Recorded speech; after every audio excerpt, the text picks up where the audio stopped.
రేవంత్ రెడ్డి అన్నకు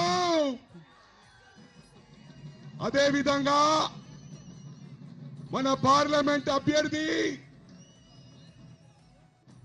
ప్రస్తుత జిల్లా పరిషత్ చైర్మన్ మా సోదరిమణి పట్నం సునీత మహేందర్ రెడ్డి గారికి,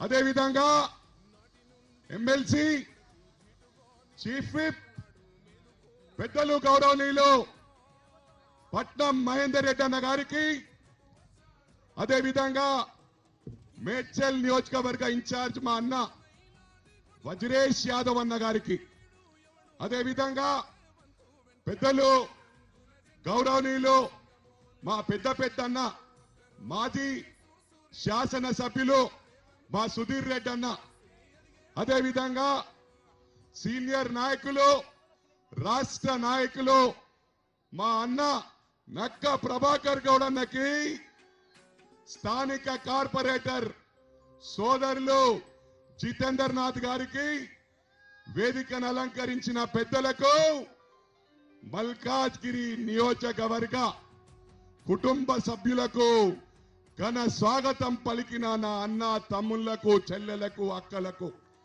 పత్రికా సోదరులకు, అదేవిధంగా ఎలక్ట్రానిక్ మీడియా సోదరులకు, ప్రతి ఒక్కరికి కూడా పేరు పేరున నా హృదయపూర్వక నమస్కారాలు తెలియజేస్తా ఉన్నా. ముఖ్యంగా ఒకటి గమనించాలి, గత ప్రభుత్వంలో లీడర్షిప్ అనేది కుంటుపడే విధంగా మాజీ గౌరవ ముఖ్యమంత్రి కేసీఆర్ గారు ప్రవర్తించారు. నాకు నాయకులు అవసరం లేదు, ప్రజలకు డబ్బులు ఇస్తే ఓట్లు ఇస్తారనే విధంగా అమాయక ప్రజలను చూసి మోసం చేసిన ఘనత ఈ మాజీ గౌరవ ముఖ్యమంత్రి గారికి దక్కిందని చెప్పి సందర్భంగా తెలియజేస్తా ఉన్నా. గమనించాలా, 10 సంవత్సరాల నుంచి ఇగో డబుల్ బెడ్రూమ్ అంటూ నానబెట్టి ఎవరికి ఇచ్చిన పాపాన బోలే.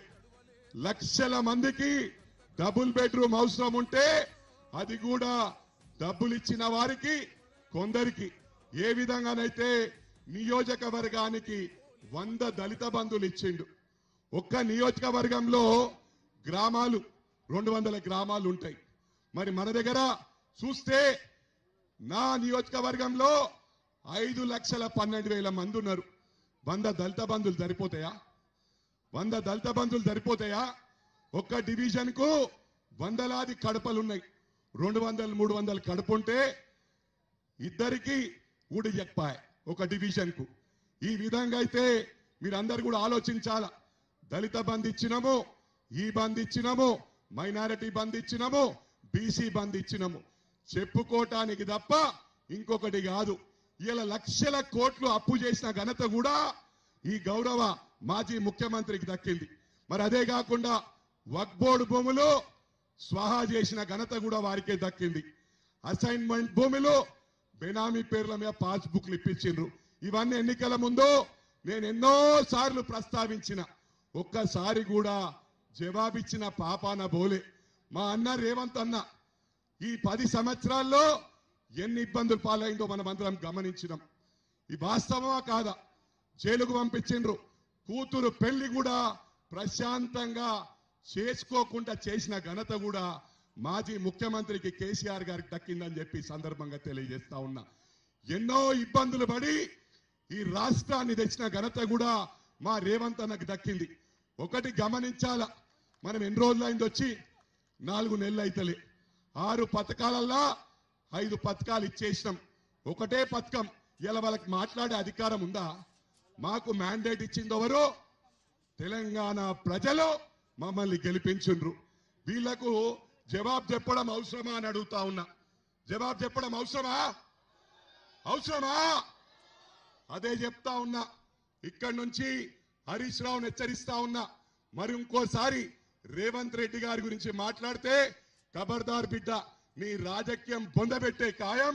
ఎట్టి పరిస్థితిలో వదిలిపెట్టం. మాట్లాడాలంటే చాలుంది. ఎందుకంటే నేను ఎప్పుడు వస్తూనే ఉంటా. కౌకూర్ ఇక్కడ ఒక సెంటిమెంట్ మా జిత్తన్న చెప్పిండు, ఇది సన్న గల్లీ అయినా చిన్న గల్లీ కౌకూరైనా ఈశాన్యంలో ఉంది. సెంటిమెంట్ అన్నా ఇక్కడ పెట్టినట్టయితే మన పార్లమెంటుకు ఢిల్లీకి పంపించడం ఖాయమని అందుకు ఇక్కడ పెట్టిన మా రేవంత్ అన్న మాట్లాడతాడు. నేను మళ్ళీ మాట్లాడతా.